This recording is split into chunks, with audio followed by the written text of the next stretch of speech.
So welcome everyone for a special edition of Kesher Café, our Israel Connection Lunch and Learn. We are welcomed or being joined by Danielle Ashkim, perhaps, if I have that correctly. Ashheim, yeah, it's a hard Ashheim. one. Thank you. This is an emergency briefing featuring our Consul of Public Diplomacy at the Consulate General of Israel in Chicago. Danielle's going to speak for 20 minutes, and then we will have a question and answer session led by Rabbi and Cantor. I'll be the moderator of that to make sure most, if not all, of our questions get answered. I know there'll be many questions and we'll try to get to everyone.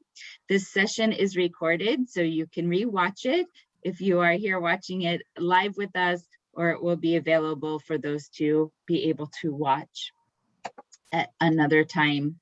So a little bit about Danielle. He, as we said, is the current Counsel for Public Diplomacy at the Consulate General of Israel to the Midwest.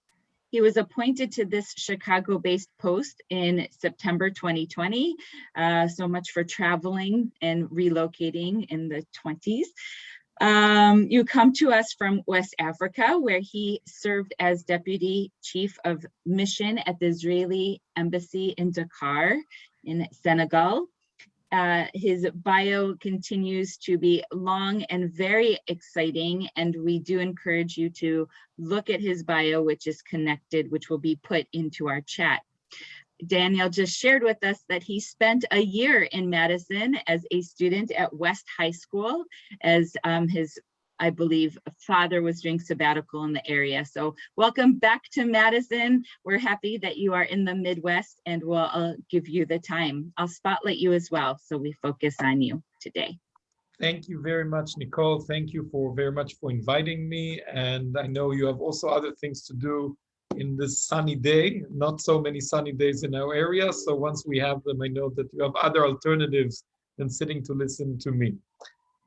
I was asked to give you I will say that Madison really, as Nicole mentioned before, it's part of my heart is with Madison. I had a great experience there, 2002, lived off Regent Street, really remember great experiences there, and I hope to meet you in person and not through these black cubes in the near future. So a little bit about what happened in the last week and a half about the escalation, the recent escalation. I'm sure you followed it in the news. And also a little bit about what we're experiencing here in the Midwest in terms of public opinion and what makes us more worried than in previous rounds. And then I'll be open for questions. So I'm going to try and narrow it because there are so many different angles, and every time I'm asked then, wait, but this started before or after, it's hard to cover in 20 minutes the whole history of the Israeli-Palestinian conflict. I'm not going to try and attempt even to do it. I will try and get into the last week and a half and put it in a bit of a context as well. So I had the privilege 2 weeks ago to return from a short visit to Israel with my baby, showing my parents that they'll have the opportunity to meet. We were sitting on Shabbat dinner, in the balcony, overlooking the old city in Jerusalem. And instead of being a calm, regular evening, we heard a lot of police. What we actually saw there are Palestinian demonstrators who came to the Temple Mount pretending to be going for regular prayers, and instead of taking huge blocks and flammable bottles, throwing them at police officers who were outside of the Temple Mount and starting to make the unrest happen. And this is also in the same time we hear Hamas leaders who are calling for people to go out in Jerusalem and take away the Zionist occupiers who were there at that time. So this was Friday. Saturday night, I flew back to Chicago. The minute I landed in Chicago, the first rocket was shot to the direction of Jerusalem. My family ran to shelter. And this is the way it began. And it continued with more escalation. Thousands of rockets, more than 4,500 rockets shot from the Gaza Strip to Israeli towns, Jerusalem, Tel Aviv, smaller cities, smaller kibbutzim in the south, other cities in the north, really all over the country. Civilian populations were targeted. men, women, children, whether in schools, kindergartens, streets, all over the place. Thank God, thank America, thank Israel for the Iron Dome protective system that was able to stop between 90 to 92% of the rockets being shot. Just imagine if these rockets were not being stopped in the middle, we would have been talking today with hundreds of civilian Israeli casualties. But because of the system, we have more time for strategic warfare, for self-defense, and for also more diplomacy. Because if we would have had 450 people dead, we would not be able to be talking diplomacy so easily. Which leads us to what Israel did. So the minute these rockets started, Israel said a very clear thing. Hamas, you are bearing this responsibility for this escalation, regardless of the way of the reasons. Some claim it was connected to political reasons inside the Palestinian population because there were supposed to be elections. After many years of no elections, Mahmoud Abbas, the Palestinian leader in the West Bank, called for elections between Hamas and the PLO, Fatah movement, and then he canceled it last minute. There are those who claimed that Hamas took advantage of that to show their strength and to show that they're controlling the area, West Bank and the Gaza Strip, and wanted to show power. Others claimed it was connected to incidents in Jerusalem, which were connected or not connected to each other. Nevertheless, these are all excuses because Hamas always finds the reason why now is the right time to shoot at Israeli towns. Once it's because of a day marking something, once it's retaliation for something previously, once it's because, but we have to be very clear here and we have to listen to what they say very clearly as well. They deny the fact that Israel has a right to exist. They're not talking two-state solution, they're not discussing ways of solving this conflict. Hamas's mandate, Hamas's charter clearly states that the occupiers, Israel, are occupiers from 1948. There are no discussions about 1967. It's not even for formality. It's not even shown. The discussion is about the state of Israel, should it exist or not, with every way possible. Beforehand, when it was possible, they exploded buses in Jerusalem, Tel Aviv, and all over the country. Universities were bombed, cafes were bombed all over. And now they are controlling de facto the Gaza Strip, and they're using sometimes primitive weapons, sometimes less primitive and more sophisticated, to be shot at Israeli civilians. And Israel, using its moral and also duty to use self-defense and retaliate, very, very surgical. So, we are seeing a lot of time, I'm going to speak about it in the second part when I'm talking about the Midwest and press and population. But when we are reading, I read like you did, the press here, we see the buildings bombed in the Gaza Strip. Now, one has to understand this is the most densely populated area in the world. And the fact is that Israel phones, before putting down a building, to phone the people who live there, to leave it in order to make sure we do everything possible to avoid civilian casualties on the other side, and target only Hamas terrorists who are going there. Of course, it's not perfect, and it's every civilian person, and this I want to make clear. Every child, whether Palestinian, Israeli, Jewish, or Muslim, who gets killed is a tragedy. It's a tragedy. Doesn't matter if Israel did it on purpose or not on purpose, or the other side did it. It's a tragedy. Nevertheless, there is a difference here between the moral responsibility. When Hamas does two war crimes, very significant ones. On the one hand, they are targeting Israeli civilians. On the other hand, they're using their own civilian population as human shields. And therefore, they're shooting rockets from schools, from hospitals, from centers of the press, bearing in mind that Israel does not want to target civilians, and therefore that is the place to put their weapon centers and also other things. And this is a big moral difference here. And when we hear also and we read about, okay, there are this amount of casualties here, but you had this, it's a disproportionate reaction. This is something that doesn't bear what, when we say to someone that the fact, are we counting casualties here? Are we saying that we should stop maybe the Iron Dome from working in order to to put it equal? Are we doing a war? Who has 200 civilian casualties as opposed to 200? And this kind of discussion about how many casualties on each side is just the wrong discussion to have. The issue here needs to be who is targeting who. If Israel targets Hamas terrorists, but there are civilians who are also hurt in certain times, it's a tragedy, but this is not the purpose. The other side, the less civilians they target, or the less civilians they hurt, for them is not a success. And this is a big difference between the two.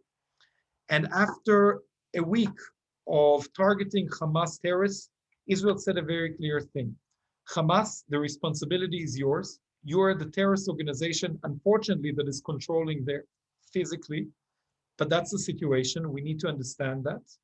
And as long as the Hamas is there and has responsibility, they need to choose. Are they going to take advantage again of the millions and millions of dollars of foreign aid coming to them? Will it be used to rebuild a sustainable long-term economy, healthcare, education, tourism? This could have the potential to be, after Israel left the Gaza Strip in 2005, could be a tourism heaven on the Mediterranean. Instead, they chose to make it a terrorist haven. And this is it's a tragedy. It's a tragedy for the area. It's a tragedy for the Palestinian people who live in the Gaza Strip. That's first and foremost important. Israel will be able to live with these rockets because we are strong. The Palestinians, as long as Hamas takes them hostage, they are going to make their lives miserable for the future generations to come. And this is tragic. And therefore, it's there now. They have a very simple path here.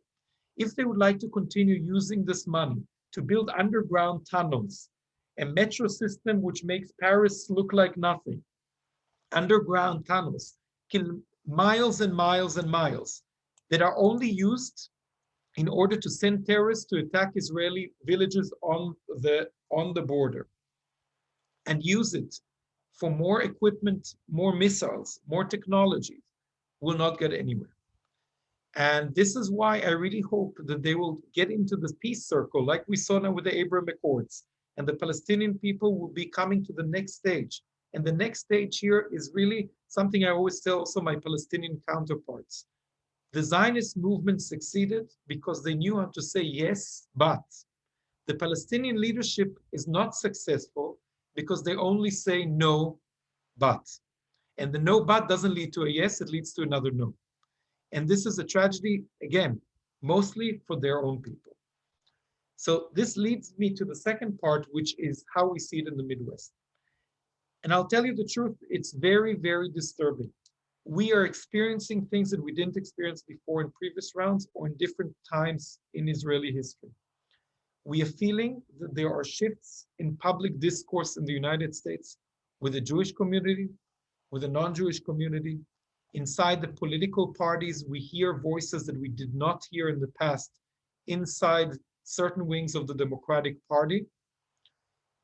They're still not mainstream. We saw the very firm support of President Biden and Secretary of State Blinken, who showed their real support of the state of Israel in challenging times. And we thank them very much for standing there. But we are worrying about what we hear, other voices that are getting a lot of attention in social media, which is a game changer as well. People read in social media only what they want to read. They get information only from their own sources. And a lot of fake news comes in. And we see inside the general media coverage, we see not even anymore trying to be balanced in the coverage. We see a very one-sided coverage. And that's why we are here in a constant battle for public attention and for public sympathy and empathy to understand the complexity of the situation. And I'm not saying it at all that it's an easy situation. Israel is not a perfect country. I have also criticism on many things. And nevertheless, one has to remember that this is a complex, complicated situation. And the fact that our counterparts here in the United States are using the terminology ethnic cleansing, apartheid, ethnic cleansing, apartheid, repeating it once and again and again and again. And it's used by other people who did not use it before. Look, my father was born and raised in South Africa during apartheid.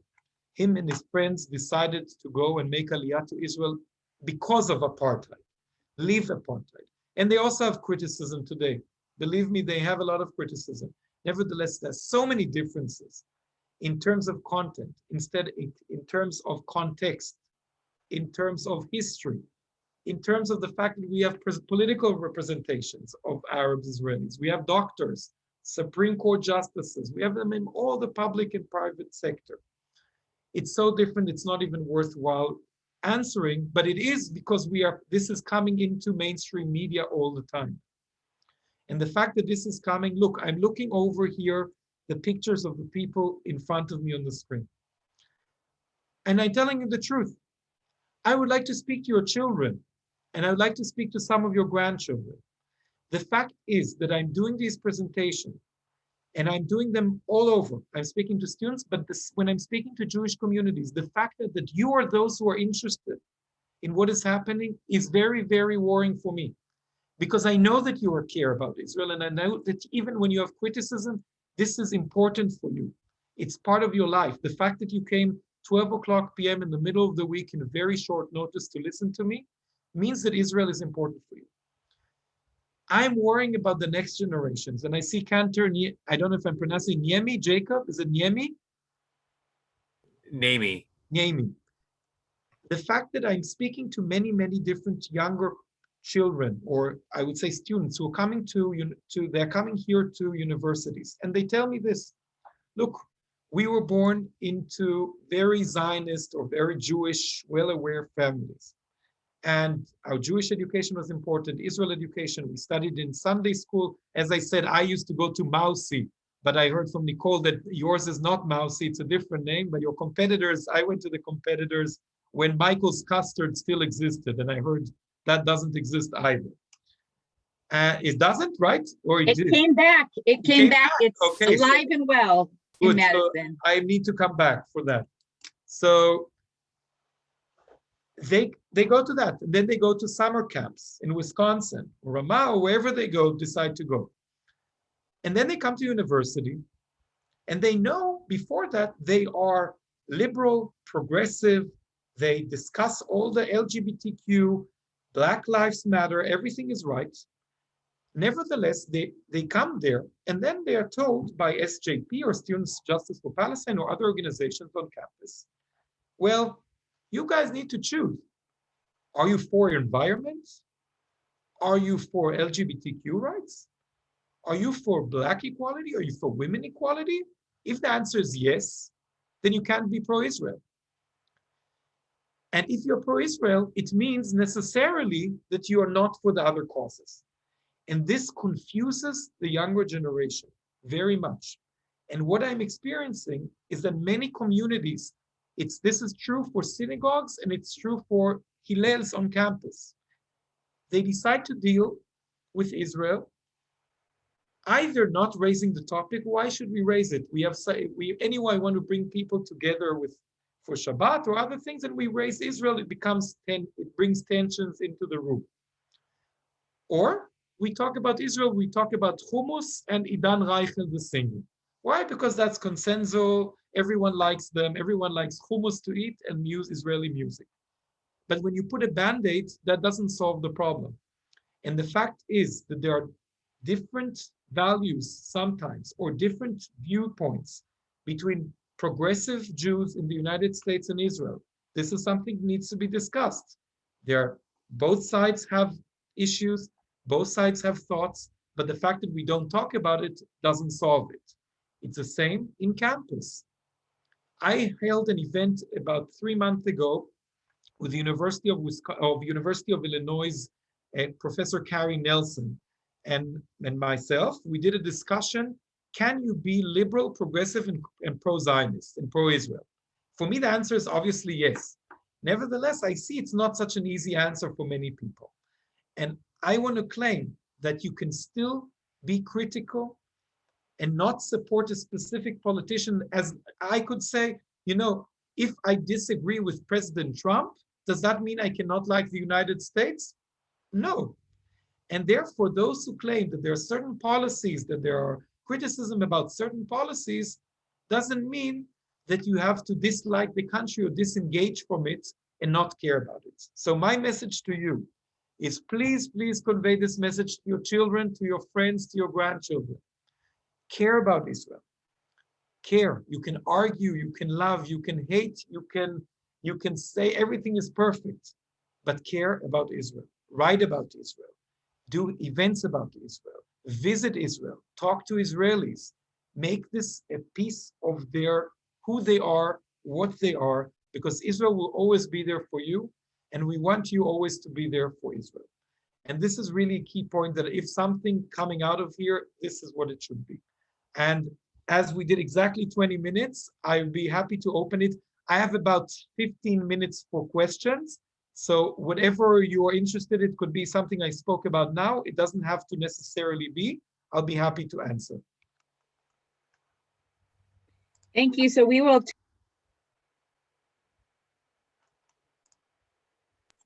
Sorry, I was muted. We can take questions in the chat. We can also, you can raise your hand by physically getting my attention this way, or using a Zoom icon for raising your hand. So is there a question that I can see from us now? Someone has a question? Besides the important debate in chat about Michael's custard. Yes, Jim Mackman. So I frequently hear actually from Jews that Israel's an apartheid state. You kind of started to address that, but I would love to hear your case for why it isn't. Okay, so we do hear this all the time. I hear the claim that Israel is an apartheid state. What Israel does is connected to things that we didn't want to see before in history. Let's talk a little bit about Israel as an apartheid state. Look, again, there could be a lot of criticism. It's legitimate to have criticism on certain policies. South African apartheid was both racist substantially and practically. So the apartheid regime in South Africa was based on racial discrimination, on level of people, putting people if they're black, they're this category. If they're Indian, or many people don't know about the Indians who were there also, they're also considered not human. And then there were the white apartheid members who had all the privileges. So on the substantial level, we are talking about a racist ideology. So the apartheid ideology, the apartheid party, had a lot of Nazi elements inside its man, who they are. So they built it there. And the way that they discussed the other races was part of the social Darwinism, of really seeing the whites above the rest. And this was really part of who they are and what they are. That was on the really essence of the matter. And the South Africans there were colonizers who came to take advantage of the local population, local area, for many reasons. You know, this is not a new thing. South Africa was not the only place with apartheid. There were other places in Africa. In Namibia, there was even worse apartheid than there, and many other places.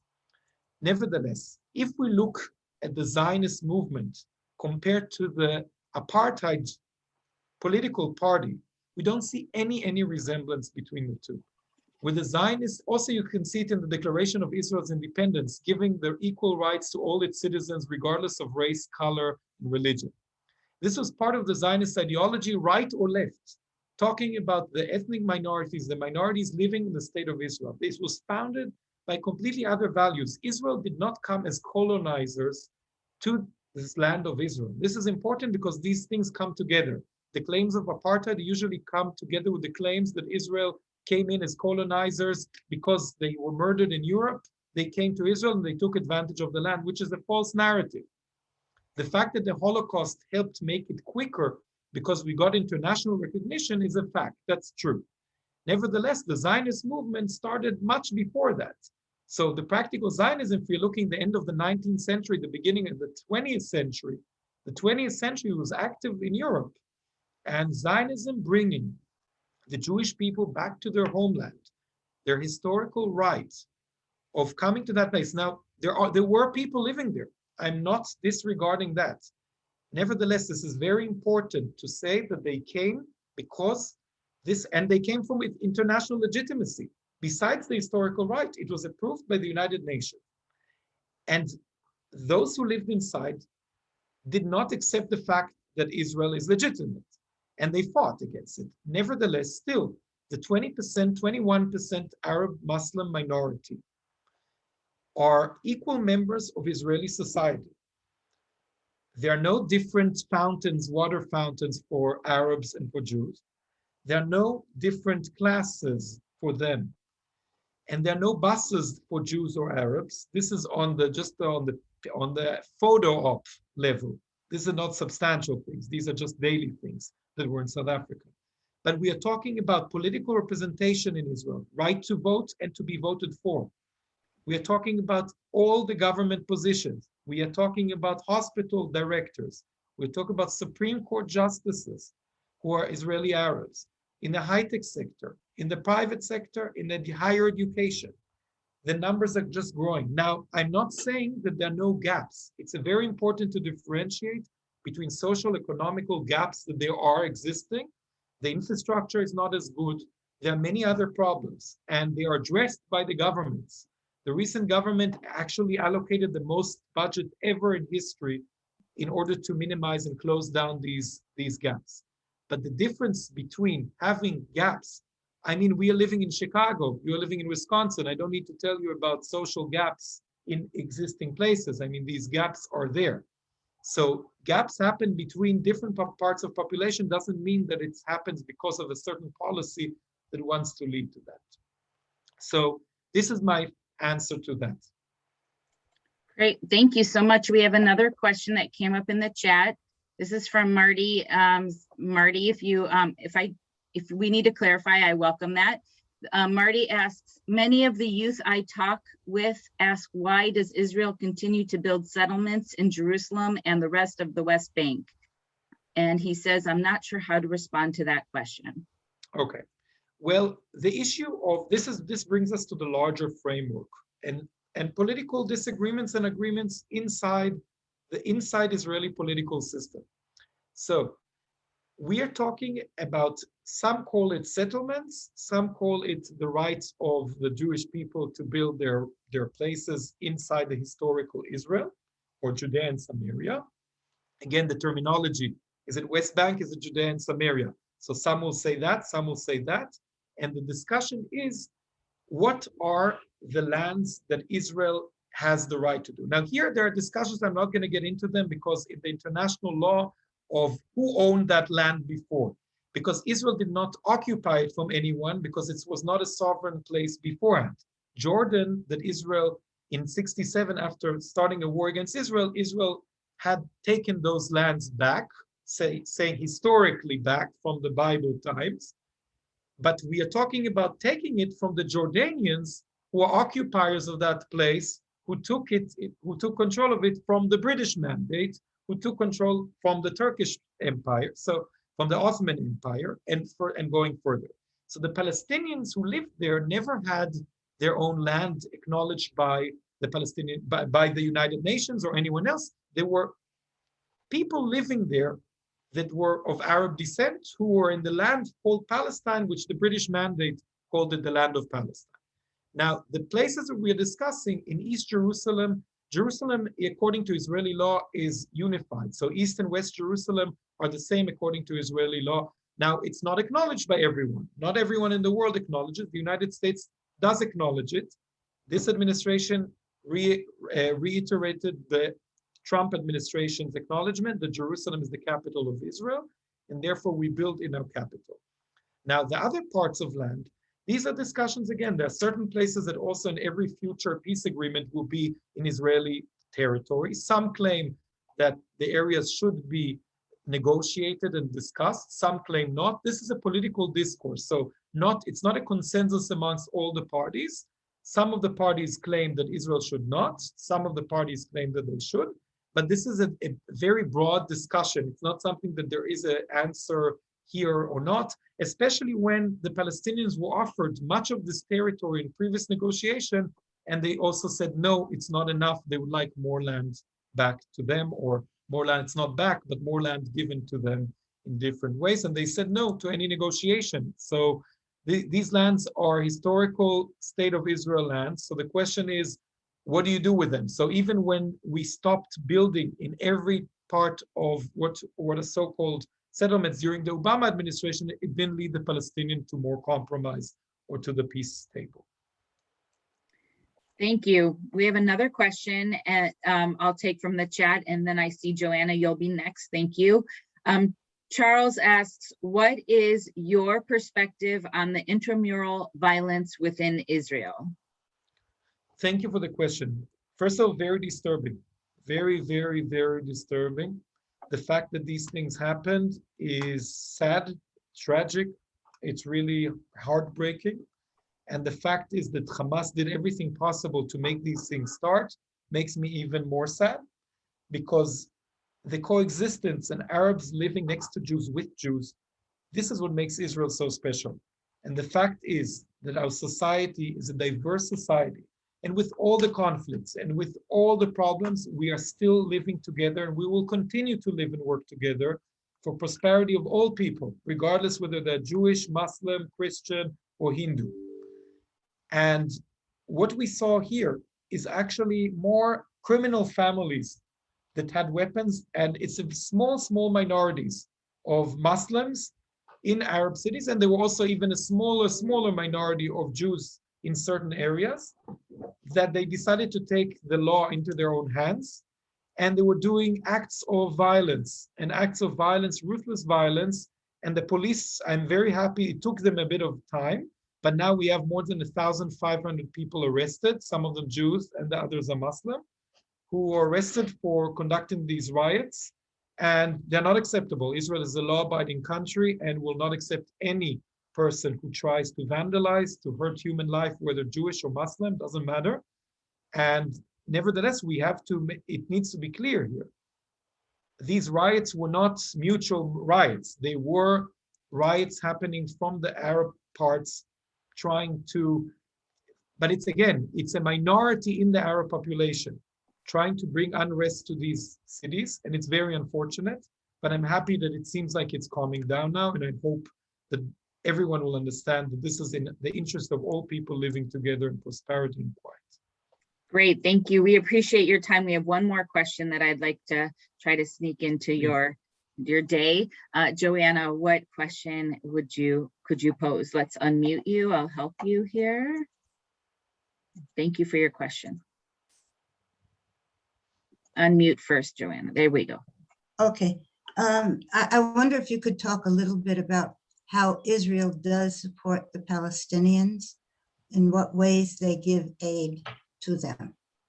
So Israel works, a very good question. So Israel has different kinds of cooperation with the Palestinian Authority.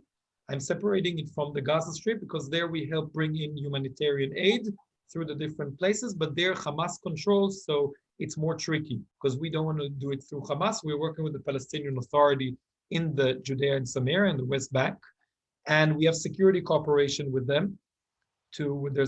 Between the different various security personnel and the Israeli side, not only the IDF, also the other security forces. And we have also humanitarian assistance on the daily level, but it's not supplying food because they don't need it. They're not in need of food. They are working on hospitals, so we also take in, when needed, children for operations when their medical systems are not good enough. We had ministers, Palestinian ministers, coming to Israel for treatment. Also, Saib Arikat, who passed away, was the chief negotiator, was the strongest negotiator against Israel, I would say, in the negotiation table. And he was treated in his last days in Israel. So this is also part of what we see. There are also trainings. In the beginning of COVID, there were a lot of trainings that Israeli doctors did to Palestinian doctors, how to treat there are economic projects, which are joint projects. There are hundreds of thousands of Palestinian workers coming in daily to Israel to work. Right. Also from the Gaza Strip, less, but mostly from the West Bank, and more. We have a lot of these kind of water cooperation and more academic cooperation. I wish there would be much more. This is an interest of both sides. The more, the better, I think. How about electricity? doesn't Israel supply their electricity, or is it? There are different agreements based on the Oslo Accords from the 90s of how it's provided. It's complicated. They have their own Palestinian electric system, but they get a lot of it. They purchase it from the Israel's electric company, and there are different methods of doing it. How, who, where? It's complicated. It's very technical. Okay, thank you. Thank you.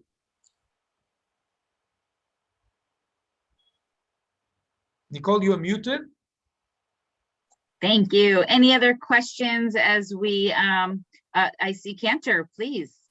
Yes, I was curious. I was trying to think about how to frame the question, but I've been wondering about the nation state law that was passed a couple of years ago, because I have been hearing some conversations about how that may or may not have contributed to tensions, or may have revealed certain tensions that were existing under the surface between, Jewish and Arab Israelis. And I wonder if you have any thoughts about either its impact or its non-impact. Well, the nation state law which passed is a law that actually puts in writing a lot of things that were just de facto happening before, known, and were actually there. So there are, but one has to say, it was also disputed. A lot of people, the Arab population, including the Druze, had reservations about it. And in the Knesset, it's not also a consensual matter. There are parties that claim that it needs to be amended or changed. Most of the parties are for it, but some of them claim that it needs to be added another section which discusses equality written. What does it mean? What does the state relation law say? Eventually, Israel is the state of the Jewish people, and Hebrew is its language. All the things that are written in the Declaration of Independence, but were never written as a law. All the other laws of equality, the word equality is not mentioned, but all the other things of giving the right for worker law, for discrimination, anti-discrimination law, they're all written as official state laws from the 90s. Strong, our form of, I would call it, of constitution. We don't have really in the constitution, but these are constitutional law, are these, talking about the right to give equality and not to discriminate anyone.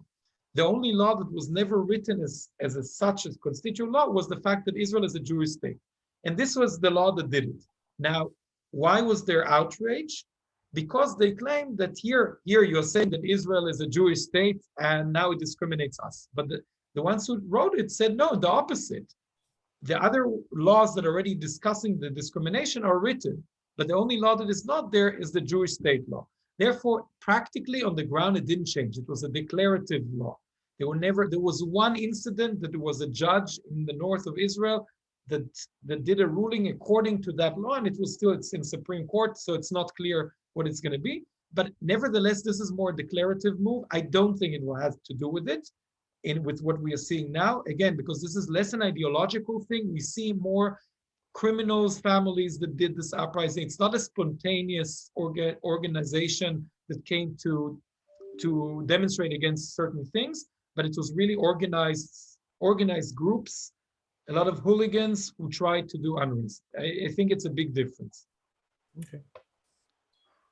Well, I have to go to another presentation, so I'm sorry if you have more questions and I can't do it. I'm inviting you to follow me on Facebook or LinkedIn. I will just send you the link here. Would be happy to see all of you there. And we publish also things that are happening. You can get more information there. I'll send it now. And again, I thank you for having me. So I don't know if you want to say something else, but yeah, I'm still here. We thank you. The accolades have been coming in on your clear and personal and knowledgeable presentation, and we thank you. And we'll kindly continue here for just a few more moments. So we will be in touch. So I sent you my Facebook here. I'll be happy to accept you all. Thank you and take care, and thank you for your interest. Thank you very much. Be well. Bye-bye. I'd like to turn it over to Rabbi Jonathan, who will continue our conversation. Briefly, we do want to be respectful of people's lunch hour and end this program as close to 12:55 as possible.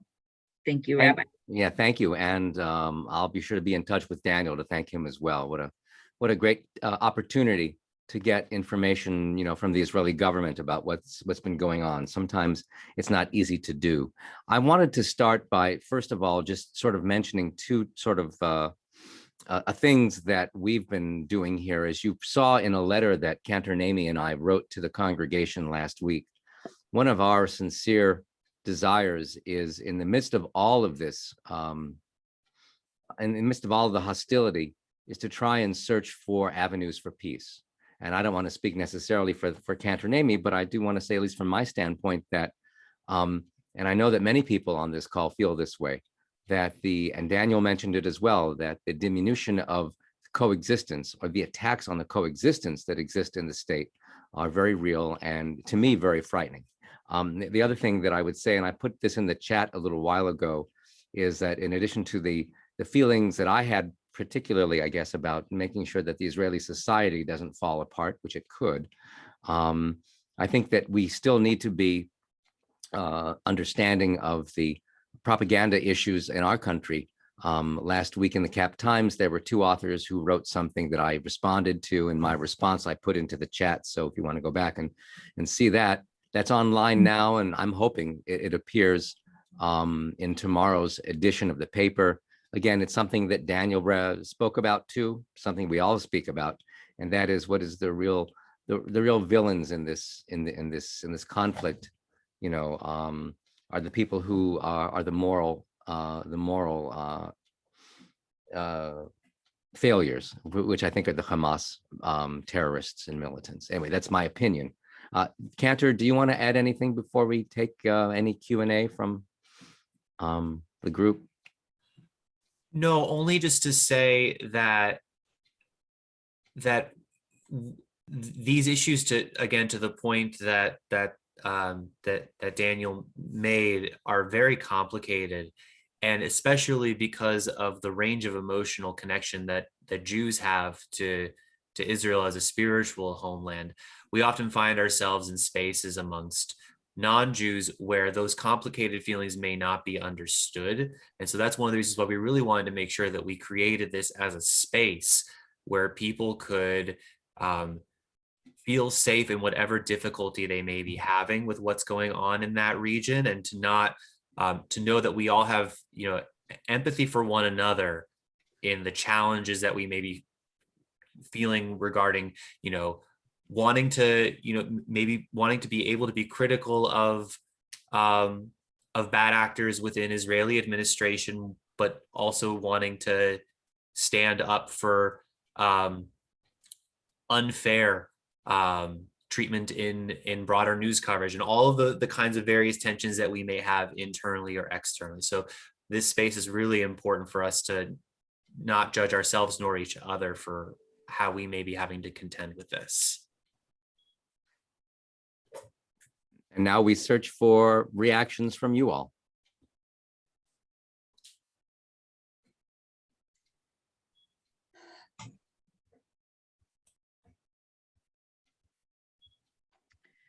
Larry, please.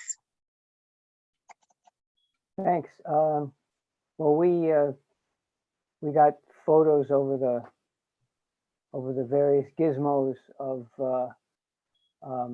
family, Lori's family in Israel, in the shelters, etc. I also heard from Judith Edelman Green, who's one of our own from confirmation class of '74, and she does chaplaincy in hospitals, and saw a real breakdown in those hospitals during the fighting with the Arab employees, some of whom went on strike, and others were patients who were extremely negative in ways that she hadn't seen before. And so I share that worry, though. I was relieved to hear, or at least hopeful to hear about that the fighting that took place internally was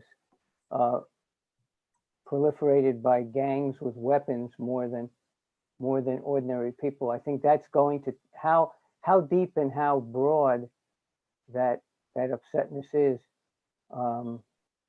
with the state of Israel by Arab Israeli citizens is, I think, going to be one of the more significant questions as we go down the road. One last thing, I have found that others may disagree with me, but I found that I think the organization Honest Reporting has been very helpful in responding to really falsehoods in the general media, and is worth checking out as a website.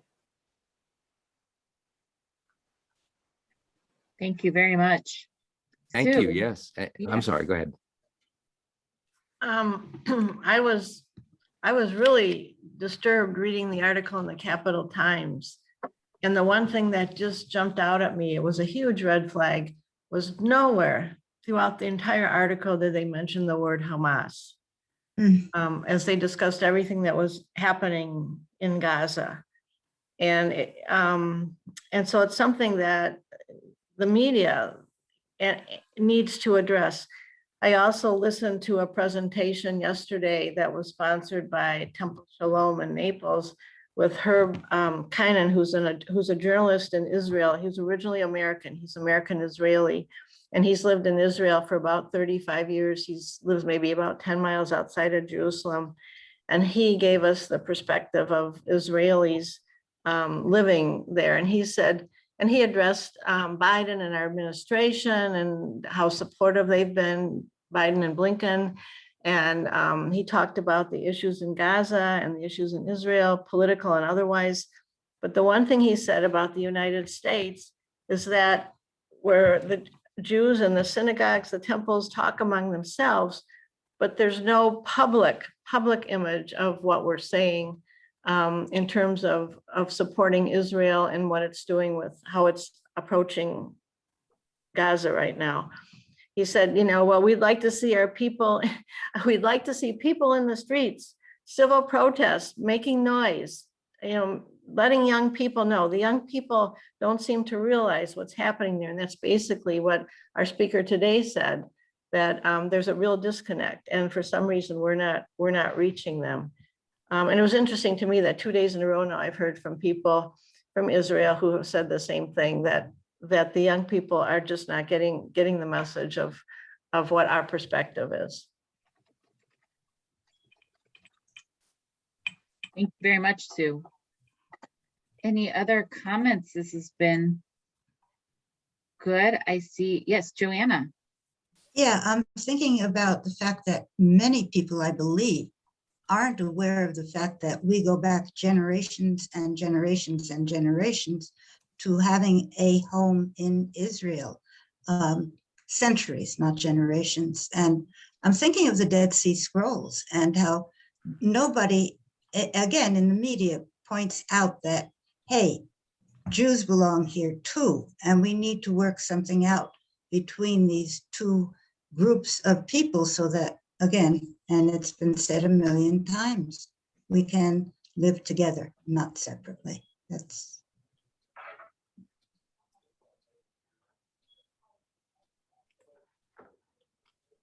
Did you hear?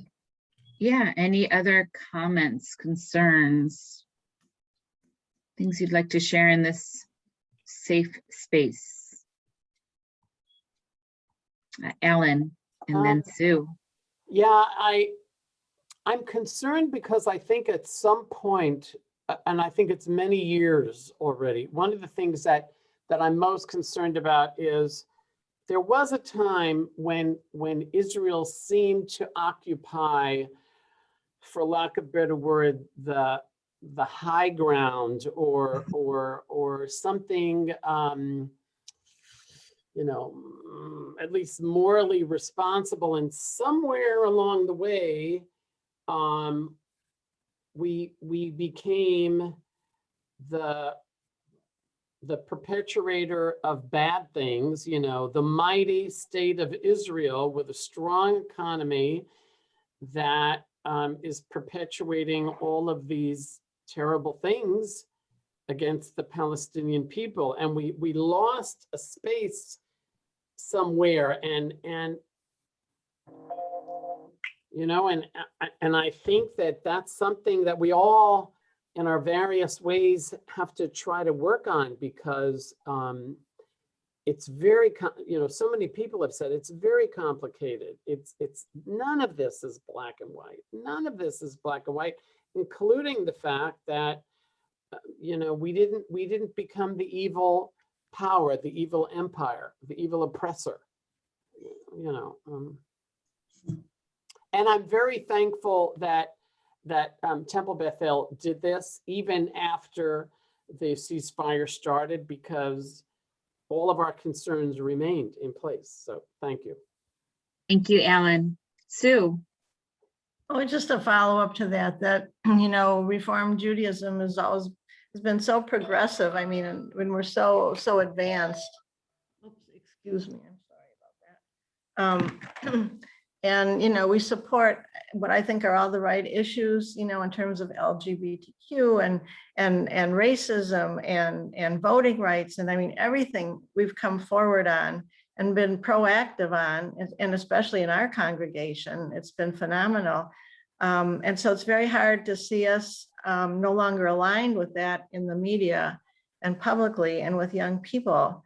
For some reason, that's all gone by the wayside, even though it's been such a strong dynamic in our Reform Judaism. And I find it hurtful, and I don't know what we can do about it, but I'm hoping that somehow we can realign ourselves with the issues that we discussed today. And to see us aligned with apartheid is really, really horrible. So I'd like to respond to Sue, and then I see Rabbi's hand, and Cantor will finish us up for today. Sue, that is such a powerful statement that I really appreciate. Very recently, the URJ created Israel Leadership Network, and we are participating in that with Rabbi and Joanna and Orly Klugman and myself going to monthly meetings, talking about these topics and ways that we can bring them to our congregations. And this Israel Leadership Network also has us working with a mentor to do more things like this, programming, and also engaging all members of our congregation. So we are looking at a very bright light down a very narrow tunnel, that we are on the right track of creating and sharing more and for all. So stay tuned, I can say. Well, thank you to all of our temple leadership and our clergy for all that you're doing in these very challenging times. Thank you. So Rabbi and Cantor for a few minutes left. Thank you. I'll let the Cantor go first. Cantor, please go ahead, and I'll end up. Yeah, and I wanted to kind of speak partially as clergy here, but also partially as representative of my generation. I think that the conversation around like how do different generations of Jews talk to one another about what's going on over in that region is really important. And I think that we're in a situation where there's a lot of not really hearing one another and being kind of bubbled within our various, conversations within our own circles. But to say that one group is acknowledging that that there are terrorists in the region who seek our destruction, and another circle is not acknowledging that, but is acknowledging that amongst those, there are also Arab and Palestinian people who are protesting peacefully, who do get met with disproportionate, police violence. That does happen too, even as there is terrorist violence being perpetuated by Hamas. Many truths can exist at the same moment. And I think that if we can all complicate our own views and really listen to one another, we're going to be able to have some honest, open, needed conversations about how we can remain in relationship with Israel, push where we need to, push where we need to. Thank you, Cantor. I think that's a wonderful, important statement for us all to hear. A, because you give a perspective of a different generation, and B, because you remind us all that that's one of the reasons we created this forum today, And it might be that we might have a need to create more forums like this on a regular basis for us to come together to share our reactions. We may have a whole lot of different reactions, as the cantor said. We may have a whole lot of truths that each of us need. Each of us needs to hold in our arms, already crowded with so many issues, that we need a place to just sort of relax, a place where we hope would be non-judgmental, and a place where we can bring to a table at least some discussion where we are inside of our community. It's one thing for me or anyone to publish a letter to the editor or an op-ed piece and to make a public show, but it's not something else to create space within a protected community where we're not going to be judged, and we really can get, I think, answers, and we can understand that there is disparity between the answers that one group of people may have versus another. So let this not be the last time we speak. Maybe we'll find ways to incorporate more of these discussions in our ongoing life of community here. And Nicole, I guess we'll turn it back to you for closing, and then you'll end us up. Thank you, everyone, very much for engaging in this conversation and taking time in the middle of your day, in the middle of your week. May you all be well, and we hope to see you again soon. Take care.